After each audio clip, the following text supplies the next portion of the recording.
सुप्रभातम। मैं doctor Saroj Meena, BSR government arts college Alwar. कारक प्रकरण के अंतर्गत अब तक हमने षष्ठी विभक्ति के विभिन्न सूत्र तथा उनके उदाहरणों का अध्ययन किया था। इसी क्रम में आगे बढ़ते हुए आज हम सप्तमी विभक्ति किन किन प्रत्यय और शब्दों के योग में प्रयुक्त की जाती है, इस विषय में जानकारी प्राप्त करेंगे। जैसे सूत्र है आधारो अधिकरणम। आधारो अधिकरणम, अधिकरण में सप्तमी विभक्ति अधिक। सबसे पहले तो ये समझना है कि अधिकरण क्या है। कि कर्त कर्म द्वारा तन्निष्ठ क्रिया आधार है, कारकम अधिकरण संज्ञा। कर्ता और कर्म के द्वारा उनमें स्थित क्रिया का आधार अधिकरण कहलाता है। क्या तात्पर्य है कि कर्ता और कर्म के द्वारा उनमें स्थित क्रिया का जो आधार है, जिस आधार में क्रिया आधार को बनाकर क्रिया की जाती है, उस आधार को अधिकरण कहते हैं। अब सूत्र आता है अपना सप्तम्य अधिकरणे च, कि अधिकरण में सप्तमी विभक्ति का प्रयोग होता है। अधिकरणे सप्तमी शाद, अधिकरण में सप्तमी विभक्ति का प्रयोग होता है। जैसे उदाहरण है अपना कटे आस्ते, चटाई पर बैठता है। तो यहाँ पर कटे में सप्तमी विभक्ति का प्रयोग होगा, क्योंकि कटे कहते हैं चटाई को और आस्ते का तात्पर्य बैठना। तो यहाँ पर बैठने वाला जो कर्ता है, उसका जो आधार है, उस आधार का संयोग है कटे से चटाई से, और इसी कारण से यहाँ पर कटे की अधिकरण संज्ञा होकर सप्तमी विभक्ति का प्रयोग होगा। अब ये आपको क्लियर हो गया होगा कि कर्ता और कर्म के द्वारा उनमें स्थित क्रिया का जो आधार होगा, उस आधार की सप्तम्य अधिकरण सूत्र से अधिकरण संज्ञा होगी और अधिकरण के योग में सप्तमी विभक्ति का प्रयोग होगा। इसी प्रकार से एक नेक्स्ट उदाहरण है स्थाल्याम पचती। स्थाल्याम देगची में जो एक पकाने का एक बर्तन होता है, उसमें पचती पकाता है। तो यहाँ पर जो खाना पकाने की जो क्रिया है, उसका जो संबंध है वो उस बर्तन से है।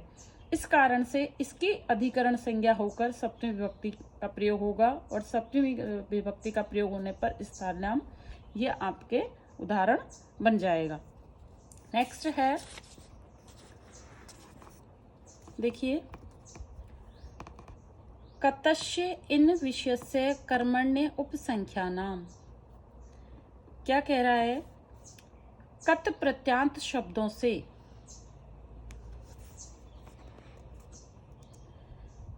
कतस्य इन विषयस्य कर्मण्य उपसंख्यानाम, कत प्रत्यांत शब्दों से इन प्रत्यय होकर बने हुए शब्दों के कर्म में सप्तमी विभक्ति का प्रयोग होगा। कौन से शब्दों में? कि जो कत प्रत्यांत है, कत प्रत्यय का प्रयोग है इन, जिसमें प्रत्यय लगा हुआ है। तो ऐसे शब्द जहां पर आते हैं वहां पर उनके कर्म में सप्तमी विभक्ति का प्रयोग होगा। जैसे उदाहरण दिया गया है आपके अदिति व्याकरणे, की व्याकरण को पढ़ा गया या पढ़ा हुआ। तो यहाँ पर जो व्याकरण है ये कर्म है, और इसके साथ में जो शब्द का प्रयोग किया है वो है अदिति। अदिति शब्द बना है अधि इंग कत प्रत्यय और इन प्रत्यय, इन दोनों के योग से बने हुए अदिति शब्द के योग में जो क्रिया है वो है व्याकरण का ज्ञान ग्रहण करना। तो व्याकरण कर्म है, और इस कारण से कर्म में इस वार्तिक के अनुसार सप्तमी विभक्ति का प्रयोग होगा, और व्याकरणे ये आपके सूत्र यह उदाहरण बनेगा अदिति व्याकरणे, व्याकरण को पढ़ा गया। कब होगा? कत प्रत्यांत और इन शब्दों के प्रयोग से बने हुए जब शब्द होंगे तो वहां उनके कर्म में सप्तमी विभक्ति का प्रयोग उपयुक्त वार्तिक से होगा। नेक्स्ट है आपके साधु असाधु प्रयोगे च, कि साधु और असाधु इस तरह के यदि शब्दों का प्रयोग होता है तो वहां पर भी सप्तमी विभक्ति का प्रयोग किया जाएगा। जैसे उदाहरण है आपके साधु कृष्णो मातरी, असाधु मातुले, कि जो कृष्ण है वो माता के प्रति साधु अच्छा है, असाधु मातुले, लेकिन जो असाधु मातुले मामा के प्रति असाधु है, अच्छा नहीं है। तो यहाँ पर बताया है वार्तिक में कि साधु और असाधु ऐसे शब्दों के प्रयोग होंगे तो वहां पर भी सप्तमी विभक्ति का प्रयोग होगा, और इस कारण से मातरी सप्तमी हो जाएगी साधु के योग में, असाधु के योग में मातुले में सप्तमी विभक्ति का प्रयोग होगा। नेक्स्ट है आपके वार्तिक है निमित्तात कर्म योगे। निमित्तात कर्म योगे, निमित्त का तात्पर्य फल, और योग कहते हैं किसी संबंध को। तो यहाँ पर निमित्तात कर्म योगे, निमित्त फल और योग कहते हैं संबंध को। तो ऐसा जो योग हो कि जो समवाय संबंध से उसमें स्थित हो, तो वहां पर भी ऐसे फलवाची जो शब्द होंगे, जो निमित्तवाची शब्द हैं, उनमें सप्तमी विभक्ति का प्रयोग होगा। जैसे उदाहरण आपके दिया है चर्मणि द्विपिनम हंति। चर्मणि द्विपिनम हंति, चर्म के लिए, खाल के लिए, चमड़े के लिए, द्विपिनम जो व्याघ्र हैं उनको मारता है। तो यहाँ पर जो निमित्त क्या है, चर्म, चर्म को प्राप्त करना, और इस कारण से जो व्याघ्र की हत्या की जाती है, तो यहाँ पर जो मारना जो क्रिया है वो व्याघ्र से संबंधित है। इस कारण से इस वार्तिक के अनुसार चर्मणि में सप्तमी विभक्ति का प्रयोग होगा। कैसे होगा, सूत्र में स्पष्ट किया हुआ है कि निमित्त का अर्थ है फल और योग कहते हैं संबंध को, कि जब फलवाची शब्द जो होगा उसमें सप्तमी विभक्ति का प्रयोग होगा यदि उस फलवाचक शब्द का कर्म के साथ में संयोग या समवाय संबंध होगा। तो यहाँ पर चर्म के लिए व्याघ्र को मारता है, तो जो चर्म फल है वो व्याघ्र से संबंधित है, मारने की क्रिया से संबंधित है, अतः सप्तमी विभक्ति का प्रयोग होगा। इसी प्रकार एक दूसरा उदाहरण दिया है दंतयो हंति कुंजरम, दांतों के लिए हाथी को मारता है। तो यहाँ पर जो फल है वो दांत है, इस कारण से हाथी को मारा जाता है, तो जो फल है उसमें सप्तमी विभक्ति का प्रयोग होगा। इसी प्रकार और उदाहरण दिए हुए हैं केशेषु चमरी हंति, केशों के लिए चमरी नामक जो विशेष मृग है उसको मारता है।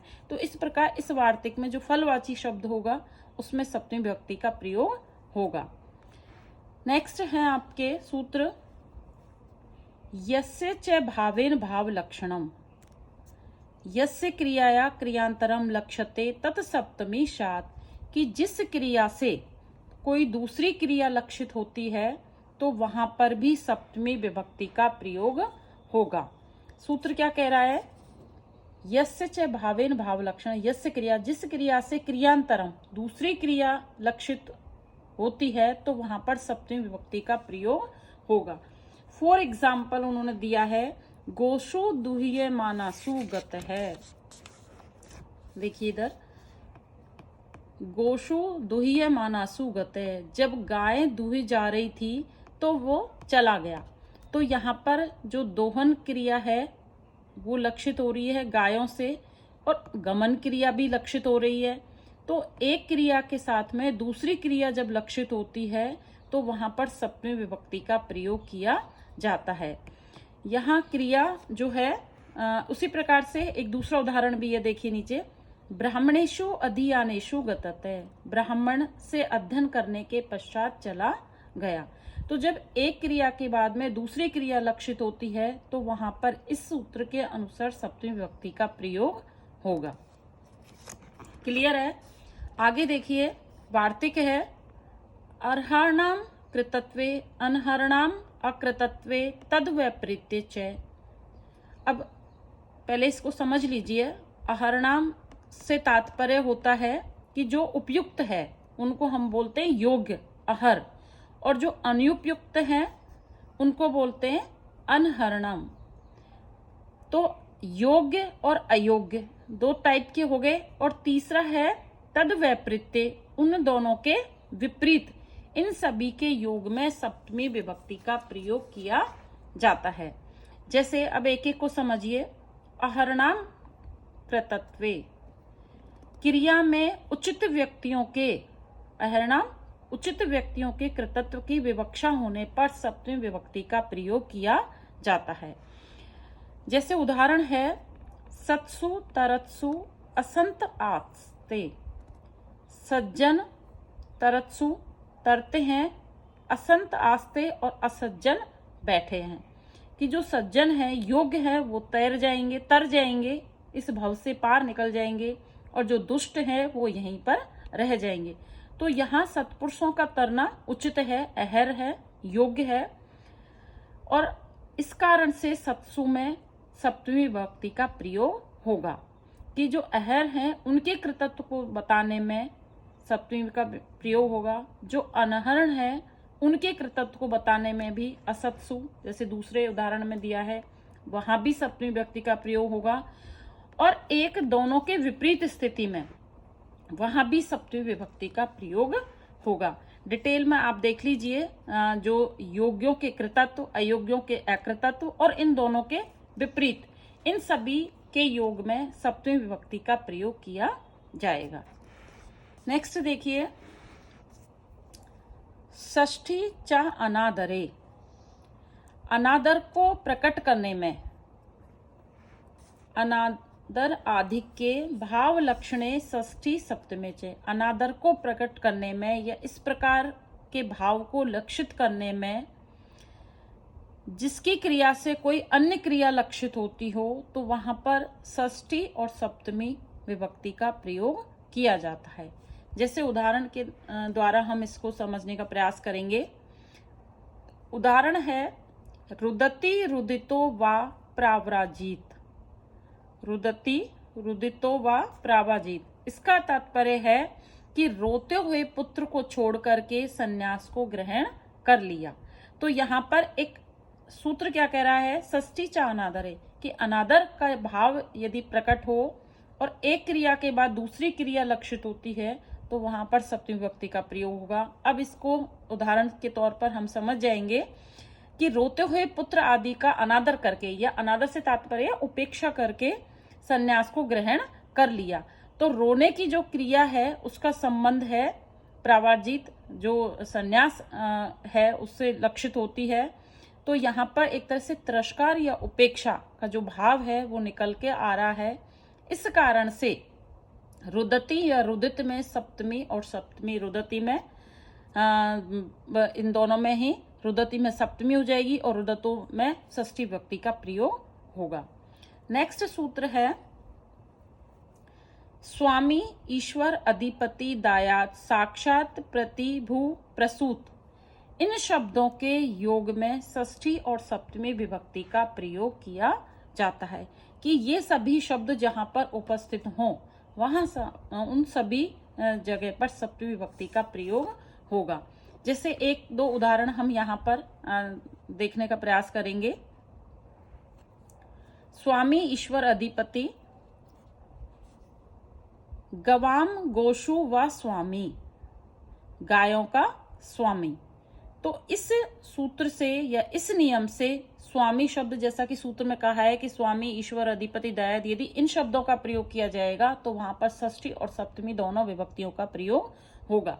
तो उदाहरण में हमें ये क्लियर हो रहा है कि गवाम गोशु व स्वामी, गायों का स्वामी, यहाँ उपयुक्त नियम से स्वामी शब्द के योग में गवाम में छठी षष्ठी विभक्ति और गोसु में सप्तमी विभक्ति का प्रयोग होगा। उसी प्रकार से गवाम गोशु व प्रसूत है, गायों से उत्पन्न। इसी प्रकार से हर शब्द के साथ में अनेकों उदाहरण दिए गए हैं। तो इस प्रकार से जो इन शब्दों का प्रयोग होगा तो वहां पर षष्ठी और सप्तमी विभक्ति का प्रयोग होगा। आप सभी विद्यार्थियों को ये सूत्र और उदाहरण सहित समझ में आ गए होंगे। आगे के वीडियो में हम सप्तमी विभक्ति का प्रयोग और किस किस अर्थ में किया जाता है ये जानने का प्रयास करेंगे। धन्यवाद।